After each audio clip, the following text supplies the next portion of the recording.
Michael Oluwaseun, òní lọ́jọ́ ìbí ẹ, kò pẹ́ láyé kó má fèyí ṣòpin, ìgbà ọdún kan ni o.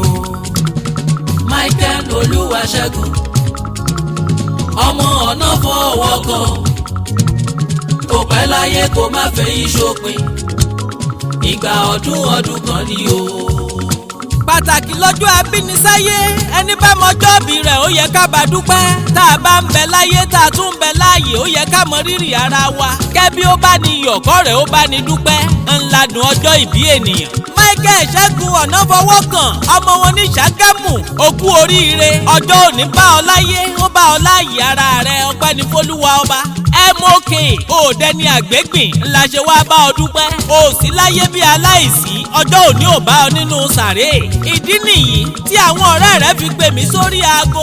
Wọ́n ní Michael Ṣẹ́gun ọmọ Onafowokan ò kéré rárá. Wọ́n láyàájọ́ ọjọ́ ìbí rẹ̀ kọjá ohun tá a lè fọwọ́ yẹpẹrẹ mú. Òní ọjọ́ 10 nínú oṣù karùn-ún. Wọ́n ní ká bá ọ fi dúpẹ́, ká bá ọ fi sọ̀dí wùkẹ̀wùkẹ̀, ká tún bá ọ fi wúre ẹ̀mí gígùn. Victoria Healthcare Foundation àti Fairdeal Travels and Tours, àwọn ni wọ́n pè mí sórí aago. Wọ́n ní tá a bá ń sọ̀rọ̀ nípa ọ̀rẹ́ alálùbáríkà tó ṣe é finú tán fọkàn tán. Wọ́n ní Michael Ṣẹ́gun Onafowokan, MOK gangan làpẹrẹ rere ọ̀rẹ́ ìjìnlẹ̀. Pàtàkì lọ́jọ́ tá a bẹ́nìyàn sáyé, ọlọ́jọ́ bí ọba tó wù ọ́ dàgbà la bá ọ dúpẹ́ fún.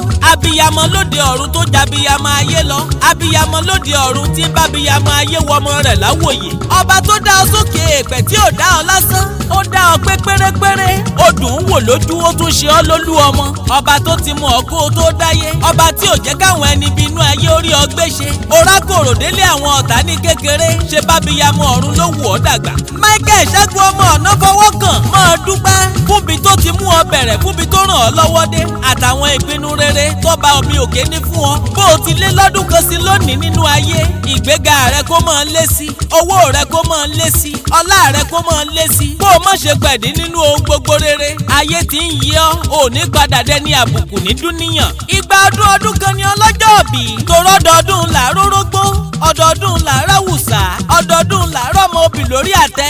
Ò ní bá wọn kúkú ọ̀wọ̀wọ̀ láyé, torí ran gúnugún kan yìí bá wọn kú ní rèwerèwe. Ò ní ṣiṣẹ́ forí olórí jẹ, ọ̀nà rẹ tó ti tò ní dàrú mọ́ láéláé. Ìgbéga ni fún ọlọ́jọ́ gbogbo. Èlé ń lobìnrin róṣọ, Michael Ṣẹ́gun ọmọ Onafowokan, èlé lobìnrin ń gbàjà, èlé lobìnrin ń wé gèlè.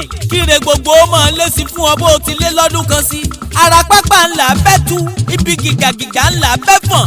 Michael Ṣẹ́gun ọmọ Onafowokan, àwọn ọ̀rẹ́ rẹ̀ lónìí dẹrù àrùkáfẹ́ bí, òní dẹni ayé fi pàṣán fún lóúnjẹ. Ọfà búburú òní bà ọ́, Elédùà lókè òní jẹ́ kó o bọ́jọ́ ọlọ́jọ́ lọ. Bá mi ṣàmì kó o gbé tó àdúrà mi.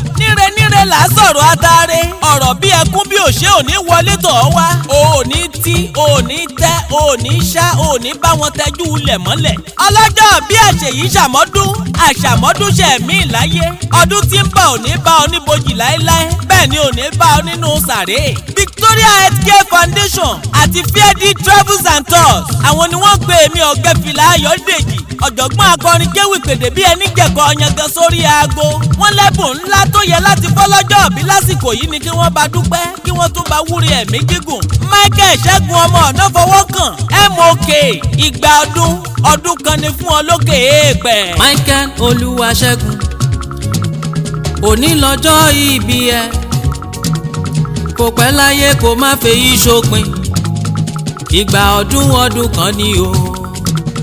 Michael Oluwaseun, ọmọ Onafowokan, kò pẹ́ láyé kó má fèyí ṣòpin, ìgbà ọdún kan ni o.